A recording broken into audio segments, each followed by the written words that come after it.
Hello, Ray Cassidy back again, and as promised we're bringing today's presentation up and online.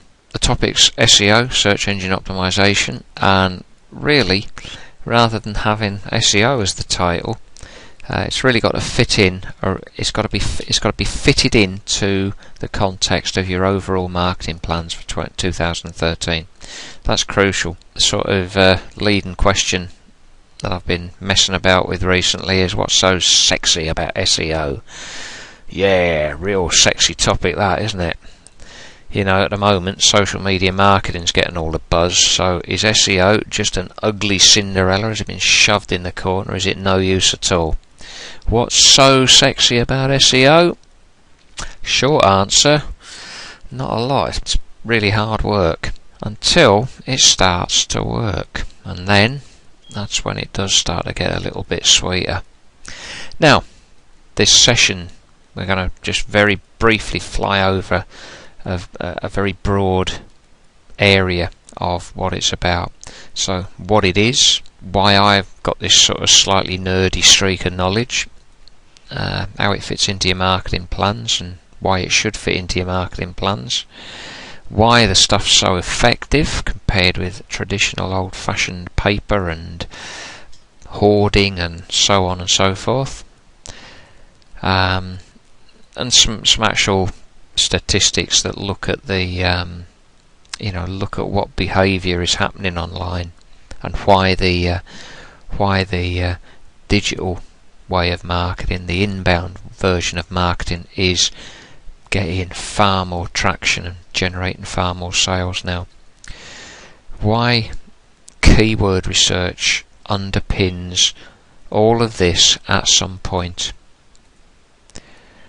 What you need to do with your website pages and what you need to do with stuff you've got going on off your website, on other people's websites and on social media channels. How does mobile and social media sort of marketing fit into this whole optimized web presence? Are they connected? Are they exclusive? Well, wait and see. And then before you get your web designer to build that new website for your new business, a couple of things you need to consider and a couple of things you need to make sure are included in the conversation before your web designer tells you what you need. What is SEO? Short acronym for search engine optimization, which sounds very, very technical, but basically it's the process of tuning your website into what your customers need or are searching for, and importantly in their terms, as opposed to what happens so often, and I've seen with so many business owners, setting a website up based around their view of what the customers should be looking for, not really addressing the itch the customers are actually scratching. Just a little illustration of how I've got a little bit of knowledge of this field. I hesitate to call myself an expert. I distrust it when people jump up and down and say I know it's the antithesis of marketing, but I'm sticking to my guns on this one. When somebody jumps up and down and says I am an expert, it kind of leaves me cold. I know a little bit, and I've worked blooming hard at learning that little bit, and I've invested a huge amount of my money over the last 3 years in really getting into the training offered by these guys here and getting to know some of the tools that they have made available. I keep up to date with what's happening by visiting Search Engine Land and Moz. I use tools like Universal Business Listing. At the moment it's got a few issues it needs to sort out, but if it gets over those, it will be a very, very useful tool, as will Bright Local. Just tools for making it easier to sort your local marketing out online. Fanboom. This looks like it's going to be a tremendous tool for building Facebook pages. I've used several now, but even the if you like, the baby version before I bought into the elite version of this. Very, very good. Unfortunately, it does mean I'm going to have to sit in a corner again and hibernate in my cupboard for a day or two to learn all the new things that it's offered now that the full tool has been launched. And this is great because it's been launched by a homegrown local Carlisle guy, Stuart Frank. So if you're going to do your own if you're going to do your own Facebook pages, I highly recommend you look at Fanboom. I keep up to date with the whole social media, social networking thing with Joe Barnes's Social Networking Academy, among others. And because some of these are not really sort of UK based, some of them American. There's a branch of this in the UK. I think a big part of Bright Local was UK based, and Fanboom is. But I'm also trying to work with some local businesses so that we can get another digital marketing group going that is homegrown. Some of the customers that I've worked with, plumbers, timber manufacturers, social media companies, a local community centre, a Swedish tent company, a local driving school, and the chamber itself. Every single one of these is now generating leads and new business. The chamber one's different because it's been some training activities I've done with the chamber. And a couple of customers here haven't really kind of kept things going, and their websites are beginning to now slip out of sight. So those are some of the people. And it's important not to divorce what's online with your overall marketing and business objectives. Your website should be part of your business objectives, and they could be all of these, more sales for your products and services, getting ahead of competitor X, as our colleague today was so keen to get ahead of her two major competitors. A lot of businesses are looking to get sales now, but also to be positioning themselves so that they're found by the customer again when that customer needs to renew, rebuild, upgrade. Simply getting that customized website that will turn the visitors into buyers. And there's a two-way street here. If your website is well designed and well customized so it really engages your visitors, then it will need to be well optimized as well as looking good. But if that good looking website is getting customers engaged, that will improve your search engine optimization and search performance.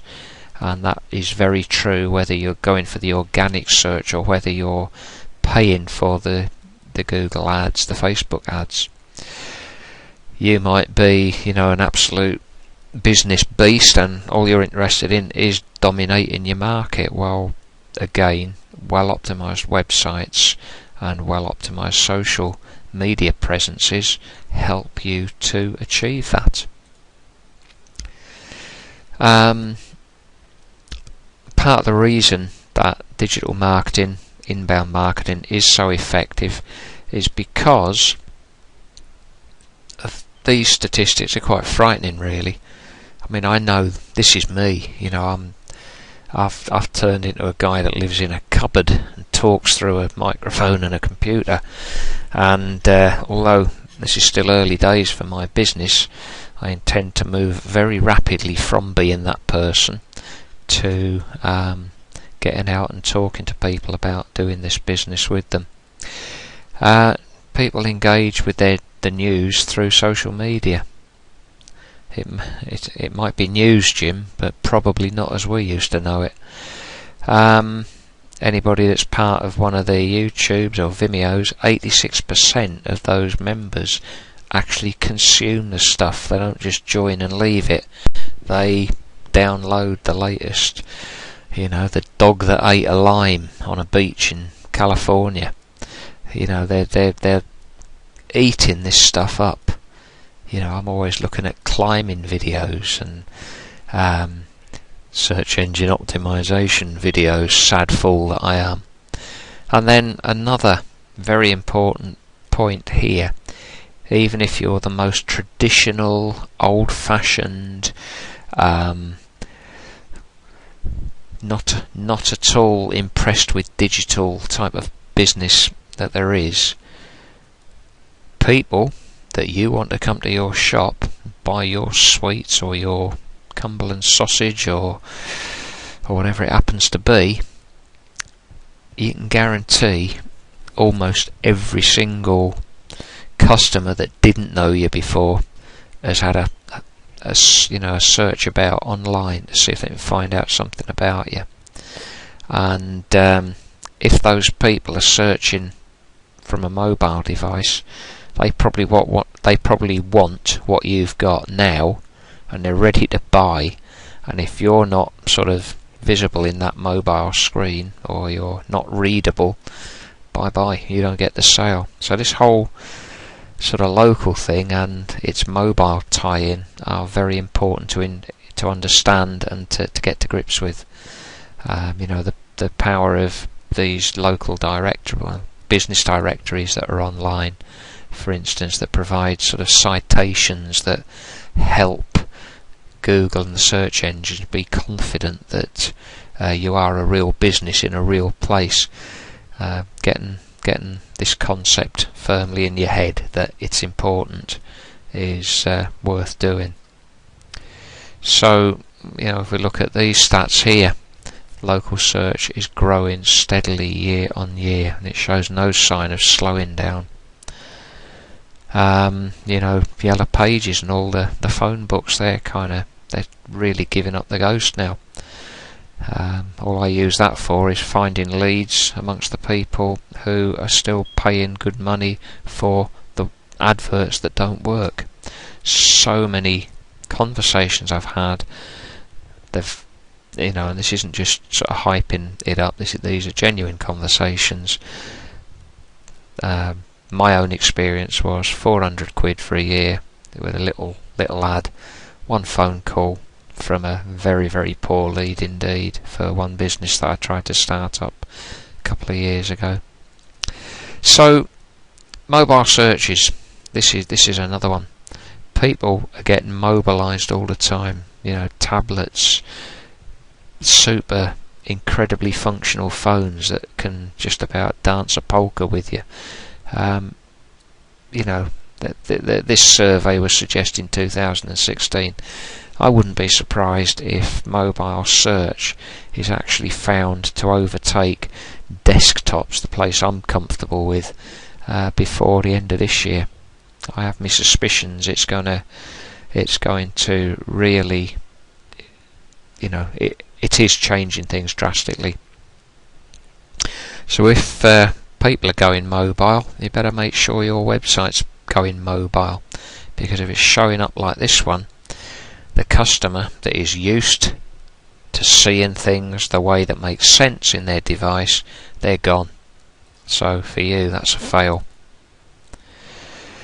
B2B, business to business websites, all these stats are just basically saying, Google, you've got to be found in search, and you know, you've got to perform well for your brand as well as your service keywords.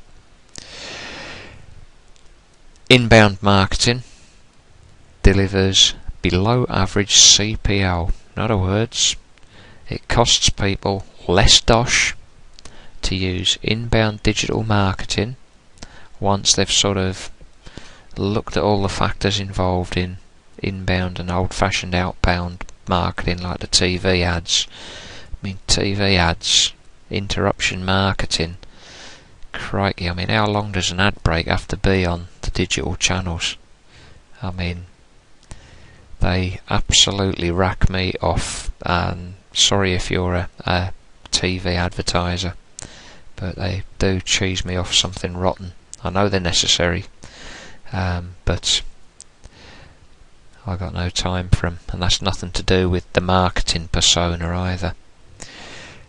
Now, looking into that a little deeper, when you look at some of the individual channels that are available for marketing, from massive trade shows to telemarketing, and this is something I will be using very shortly myself, to traditional paper advertising and direct mail, PPC, blogs, SEO, email marketing, social media.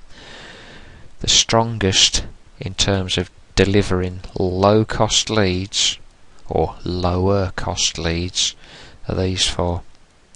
It's not true in every business, and these figures don't exactly match up in every survey, but in the 3 sets of data I've looked at recently, it's pretty much this foursome stand head and shoulders above the rest.